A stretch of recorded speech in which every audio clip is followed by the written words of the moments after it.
Welcome to our conversations with authors of articles in the Innovations in Hepatitis Elimination series for clinical liver disease. I'm Dr. John Ward. I'm the director of the Coalition for Global Hepatitis Elimination at the Task Force for Global Health in Atlanta, Georgia, and the associate editor of clinical liver disease for this series. This is our second webinar conversation in our series, and very excited to have Dr. David Goldberg with us today. David is an associate professor in the Division of Digestive Health and Liver Disease at the University of Miami Miller School of Medicine.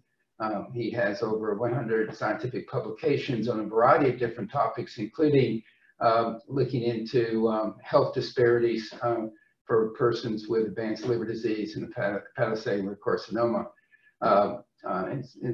That's, and perhaps in part, directed him to the body of research that we'll be talking about today, which is looking at screening interventions for hepatitis C that really bring together recommendations that were made at different points in time. Of course, the virus, hepatitis C virus, was discovered around 1989. Screening tests became available in 1992. Recommendations from CDC issued in 1998 began to identify populations at risk for hepatitis C and recommended testing for them, including children born to Hcv-infected mothers. And then fast forward to 2012, where CDC recommended a one-time hepatitis C test for all persons born between 1945 and 1965, the so-called baby boomer population, and then that was put in place. David and his colleagues then came up with a novel approach of identifying children of baby boomer aged mothers who have been found to be HCV infected, and then to develop a screening outreach program to reach them and to offer testing and treatment for them. So I'll turn it over to David now to introduce himself further and to begin to describe the study. And then following this, I'll begin to ask some questions, but I encourage the audience to do that as well through the Q&A function at the bottom of your screen. Thank you, David. Thank you very much, John, for the introduction. So I'm currently a faculty at the University of Miami, but this work was conducted when I was previously at the University of Pennsylvania. And the way this started was I was the medical director of living donor liver transplantation. And so I would see all of the potential living liver donors. And there was a young man in his early 20s who had no risk factors at all. And as part of the first step of screening to be a donor, we checked viral serologies. And his hepatitis C antibody was positive. Subsequently got a hepatitis C RNA that was positive as well. And this sort of took him as a shock and us as well. I had not met him until this point. But he had no idea. He had never had sex, never used IV drugs, never blood transfusions, like nothing in his life. He was a college student. And then when we got his hepatitis C genotype, it was genotype 2B. Now, I knew that his mother had hepatitis C as part of the process, but he could not be aware of his mother's history. When I saw him for the visit, we started discussing risk factors, and I said, well, is there anyone in the family? He said, well, actually, my mother has hepatitis C, or had it. She had been treated. I never knew she had it before this. She never told me. We never knew that I could have gotten it. His mother previously was genotype 2B as well. Now, she had already been treated. We didn't have samples of hers to sort of do a phylogenetic analysis, but it seemed fairly conclusive or obvious that he had probably had perinatal transmission of hepatitis C and never knew it. It then got me thinking, going into the literature about sort of what is the risk of perinatal transmission. And like John said, there are recommendations to screen children born to HCV-infected women, but those guidelines didn't exist 20, 30 years ago. especially before we even knew about hepatitis C. And I started thinking in my own practice of when I had women that were baby boomers who likely were infected during their childbearing years. I never asked them, have your children been screened? And I asked my colleagues, and most of them said the same thing. So we sort of did a back of the envelope calculation and said, wow, you know, if 1 in 30 baby boomers has hepatitis C, about half are women, and most were infected during their childbearing years. The average woman, 50% of women have children. Sort of do the math, and there could have been, 50 to 100,000 people that have hepatitis C and have no risk because of the reported risk of 5% perinatal transmission. So we wanted to really do a study to estimate how many potential children of baby boomer women might have hepatitis C. So I did approach Gilead, and this was funded by Gilead through an investigator-initiated grant. And initially the goal was, I said, I want to test thousands of women, approach them, test their children to estimate the prevalence. They said, I had, $1 million grant that I proposed to them. Their response back was, let's get some prelim data on if people will be willing to do this. And let's start maybe, 1/10 of that and see what we can do. We started doing some prelim work and discussing this with mothers, and it was apparent that most of them didn't know that their children could have it, but that getting mothers to consent to discuss it with their children and get tested was not so simple. And the study sort of pivoted from get the prevalence to actually find out what the barriers are to even operationalizing this. Keeping in mind that this was started before universal screening recommendations.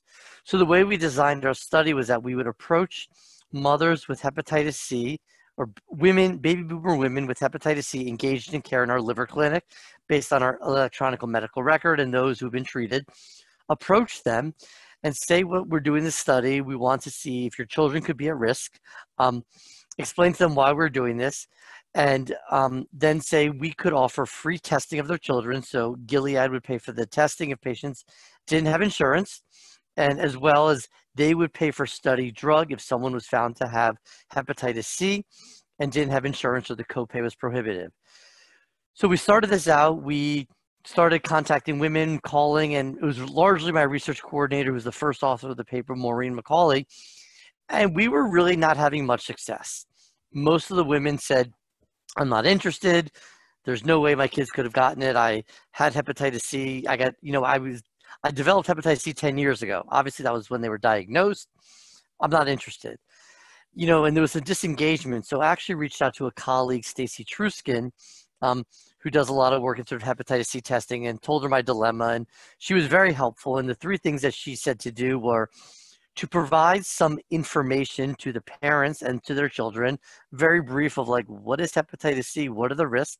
To offer incentives both to parents and to children, and also to engage their providers. So it was my research coordinators that were just cold calling people, and that wasn't really working so well. So we engaged, we had, I think at the time, 5 advanced practice practitioners in our hepatology practice who really saw the bulk of the people with hepatitis C. And we engaged them, they were collaborators on the research, to approach their patients to see if they would be willing to consent. That made things much better.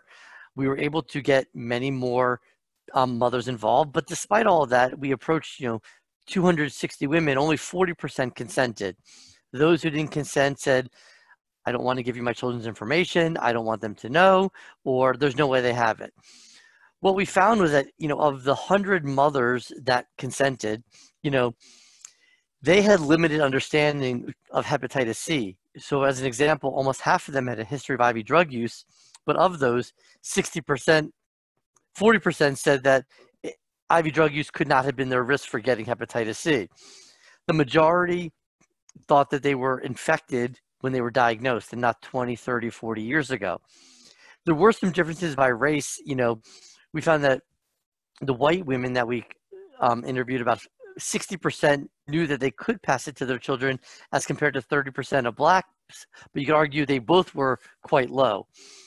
And the big thing that we focused on with the parents was we wanted to say, once they consented, how would you like us to contact your children? Would you like to have us cold call them yourselves?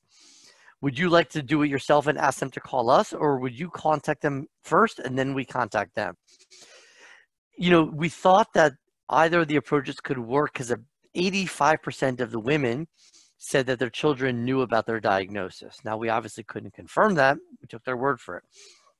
Now, of the parents, of the mothers, you know, almost 40 of them, so 40% said, we'll contact our children and ask you to contact them. That strategy didn't work because we were 0 for 40 there. Of those that we contacted, you know, the majority consented. Well, of the 60 that consented, only 30 got tested.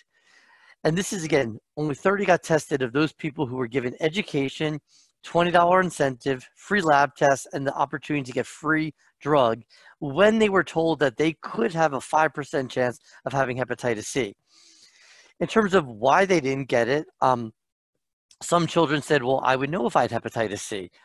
Some thought they'd been tested. They said, oh, my doctor checks, you know, my regular test. Well, back then, this was not universal testing, so it would not have been part. Some of them, and of those that consented, a lot said they were too busy. So about 12 out of 30 who didn't get it said they were too busy to go to the lab. And again, how long does this take? Or they lost the paperwork. And even though we explained that LabCorp, when we put the order in, it's in their system, they still said, well, I lost the paperwork, so I couldn't go. So I think that, you know, from our initial goal of estimating the prevalence of this was obviously we couldn't really get it. You know, of the 30 we got tested, 28 were negative. 1 was antibody positive and RNA negative. And 1 was sort of entered in because, like my patient, there was another person in their 20s, no risk factors, who had hepatitis C, likely through his mother, who was able to participate. So the real take-homes were not the prevalence, but that even in a population that is arguably high risk, who's given education, incentives, free testing, the uptake of the hepatitis C testing was quite low. And the knowledge about that, you know, and again, I think this is something for all hepatologists or anyone who has patients with hepatitis C, is mothers don't realize and they don't necessarily appreciate that they were likely infected 20, 30, 40 years ago.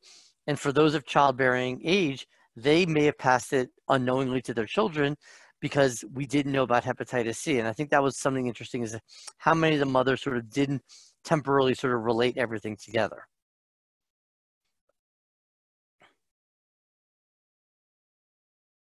John, you're muted. Yeah. No, thank you for that overview. It really, even though there was a lot of non-response and a lack of participation, it doesn't mean the study wasn't revealing. You know, yes. Sometimes we're swimming against the current of publication bias, where it looks like, because of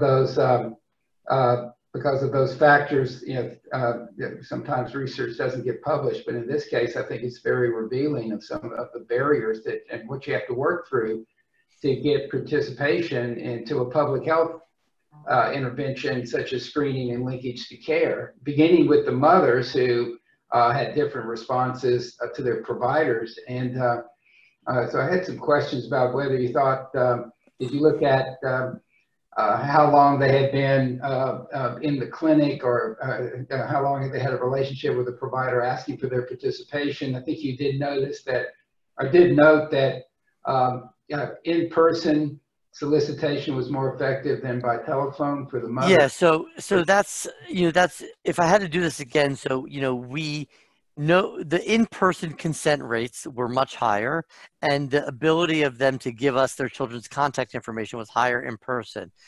The one thing that we didn't note was, because sometimes, if a patient was coming to clinic, my research coordinator would go to see the person. We didn't differentiate, was the person approaching them the research coordinator or the PA? And I think that's something that I wish we had done. I think anecdotally, when it was the provider that knew the patient, they were much more likely to consent and participate. But I don't have the exact numbers. I think that's one thing that I wish we had collected. Mm-hmm. It also looks like just perhaps part of routine clinical care, routes of transmission and risk of transmission to others isn't really discussed with the patient. They're not getting that education, as part of their clinical care. So, do you think that's? Yeah, I think, it's interesting because I sort of think about when I see patients, and I think a lot of us, we focus on the transmissions now. If we have a patient who has hepatitis C or any viral hepatitis C, we talk about their risk factors now, sharing needles, even the risk of sexual transmission. I think a lot of us don't think about when were they infected and when they could have passed it on. It's almost like, we lack a contact tracing sort of framework in the setting of treating our patients with hepatitis C. Mhm. I think it's a public health thing that I think the general person, the general GI liver doctor, ID doctor, maybe the ID is probably possibly better, doesn't think about that sort of contact tracing thing and how many people could they have encountered in their lifetime who could have been exposed. We think about that a lot more, I think, just with hepatitis B, because we think of it as a more transmissible virus. But I think that's something that maybe gets lost is, if this person was infected 40 years ago, who could they have passed it on to? Mm-hmm. Which gets at the question of, why arguably universal testing is probably better, because, you can only do risk-based testing if you actually know someone's risks. So my patient who came to be a donor, he thought he had no risks because he didn't know that his mother had hepatitis C. So if that person had never been going for donation, unless he had a primary care doctor who was doing universal screening, he could have been 20 years down the road before he was diagnosed. Right. So having testing routinely offered as part of a preventive care visit or a general medicine visit. I think that as it gets to that, we talk about sort of feasibility. So, our GI practice here now checks everyone when they come to clinic. It was a pilot. I'm not sure the results for hepatitis C with a point of care antibody test. And, that's something to think about, sort of what we were thinking of doing, some sort of point of care testing for the children. But, you wonder if that should be something that is in the primary care clinic. I saw my primary care doctor 9 months ago. I work at a hospital and I still haven't gotten the cholesterol test she wanted me to get. Right. Well, that's why electronic prompts are, sometimes in some medical centers, the Hep C test is just automatically added to the battery of tests for baby boomers because of the automation within the. But I guess you have to get them to the lab. So if you could do a point of care test in the office, that would increase your certainty. Clearly. I didn't know if you looked at the stage of liver disease for the women in the clinic as far as their receptivity, thinking that perhaps they had a better sense of the seriousness of hepatitis C because of their own symptomatology.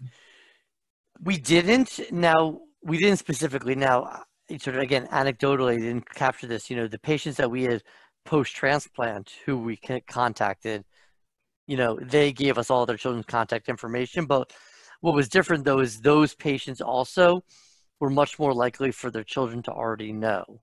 So a lot of the resistance we got of women who didn't consent was, I don't want my children to know I have hepatitis C, because again, because there's still stigmas, especially in certain communities, if you tell your child you had hepatitis C, well, then people are worried, well, they'll automatically say I did drugs 30, 40 years ago.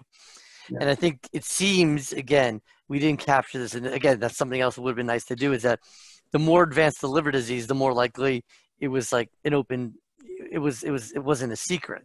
But many of the moms, and I think that was part of the lack of consent, was, I don't want to discuss this with my children.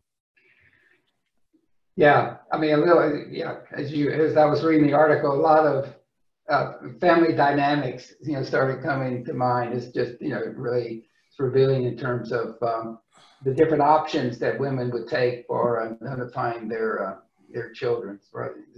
Speaks a lot about, the different types of relationships people have with their adult children. Right, and again, I think that's one of the problems with risk-based testing, is that you have to know that you're at risk. Now, it's true. You would think once you are notified of risk that it would only heighten your your concern and willingness to be tested. It was you know, I did find it somewhat reassuring that once contacted, there was a fairly high receptivity to say, yes, you know, we'll go and get tested, even though they did not, many of them did not follow through. It might take some additional interventions to get them to the clinic, but at least they seem to welcome the information once they received it. Yeah, I think one of the barriers there we found is that we had a couple of people who kept on saying they were going to do it, but you know, they worked jobs that they were not able to take off during the day to go to the lab. Now, again, they could do Saturday, but you know, when you're a younger person and you think you're healthy, I think there's that sort of the psychology of like, I'm fine, I don't need to make carved time out of my day for this. You know, I think that was one challenge. Yeah, when we first put out the baby boomer recommendation, and I would go and you know, give different presentations, I would you know, more often than not get this question, you know, what about children of, you know, baby boomers? So it was that's why I found the study in particular interesting, because there really had not been a study that I had been able to find really directly looking at this you know, at this question. So I think it's really a very novel study that providing, you know, some data that fills a key gap in our evidence base regarding testing and how to apply them. And then the proportion that you found of about 3% being, you know, being positive is right about the typical, you know, transmission rate for HCV infected women to their children. Slightly higher based on if they're HIV positive, it could be as high as 10 to 12%, or if they have particularly high viral loads with hepatitis C, it also increases transmission risk. But typically, as was noted in David's introduction, it's about 3 to 5% typically transmission rate. Now, fortunately, beginning this past spring, we have a recommendation from CDC and the U.S. Preventive Services Task Force to begin to screen you know, all adults for hepatitis C virus infection, and with an explicit mention that pregnant women should be screened, and that's gathering support for that to be, you know, integrated as part of screening practices for pregnant women, along with HIV and hepatitis B virus and other screening that's recommended for pregnant women. Usually it takes about a year for systems to put in place a U.S. Preventive Services Task Force recommendation. So hopefully that implementation is underway so that pregnant women are detected, and then those newborns that are being exposed can be identified and then tracked to see if they develop chronic infection. Typically, you're looking at about a 70% risk of chronic infection for adults. It looks like it could be a little bit lower for children infected at the time of birth. There's a longer period of clearance of HCV virus, and so you get a slightly lower proportion that have remaining with chronic HCV infection. Also, there are, you know, now new recommendations for treatment include older children. Haven't quite got down to younger children yet, but hopefully the combination of routine testing of pregnant women, you know, very high level of detection of children being exposed to HCV at birth, and then tracking them to see if they're remaining chronically infected so that they can be cured.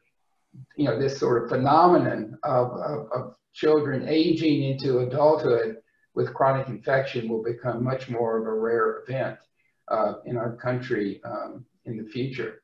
You know, then also, you know, the other aspect of treatment is, can you treat an HCV infected woman during pregnancy if she hasn't already been identified earlier and been treated?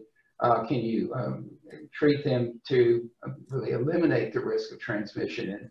And those studies are underway. And David, I don't know if have any information about that just in your own, No, so when I talk to try to pitch this study idea, it seems like those questions of data of safety and pregnancy were still being worked out.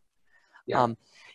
One of the things though I had to say that sort of came out of this is you mentioned, if we talk about the baby boomer children, and if we do think there's a lot of them, is how to reach them, because obviously the women who are pregnant are going to be engaged in care.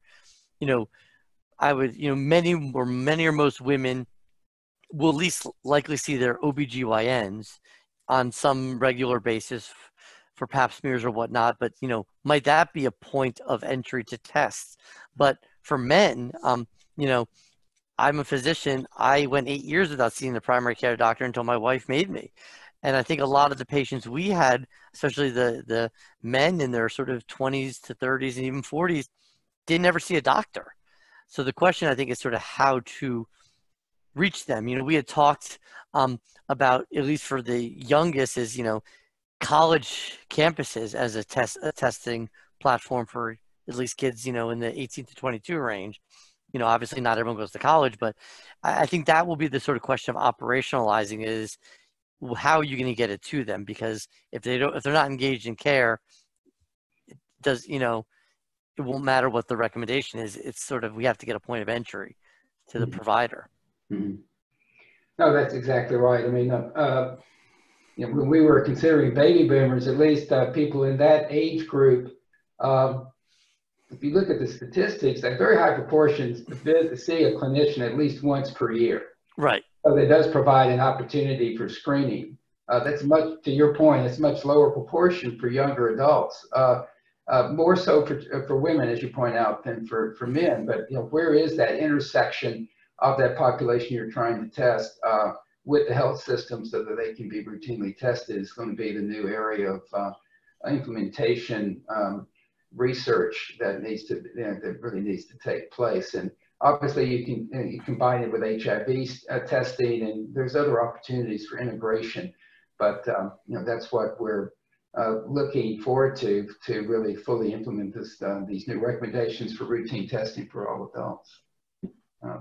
And I think some of the challenges that you reveal in your study will be, would be very helpful to identify the barriers that really we need to work through to scale up testing and treatment. I do not see any other questions. I see it's 11:30. So I think we will, do you have any closing remarks, Dave? I'm going to thank you again for your study, and really thank you for sharing your time with us today. No, I think like you said, this was, when we weren't getting people to agree, we were starting to see as a negative study, but I think identifying the barriers was an important finding of the study. So, Yeah. Please read it. If you have any other questions for Dave after the fact, please send them along to us here at the Coalition for Global Hepatitis Elimination, and we'll forward them on to Dave, or I think Dave's email is in the article and you can communicate with him directly. Thank you all, and then there will be a recorded version of this webinar up on the Coalition website. Thank you all again for attending. Thank you, Dave, again for your time. Thank you so much. Appreciate it. All right. Bye-bye. Bye. Bye.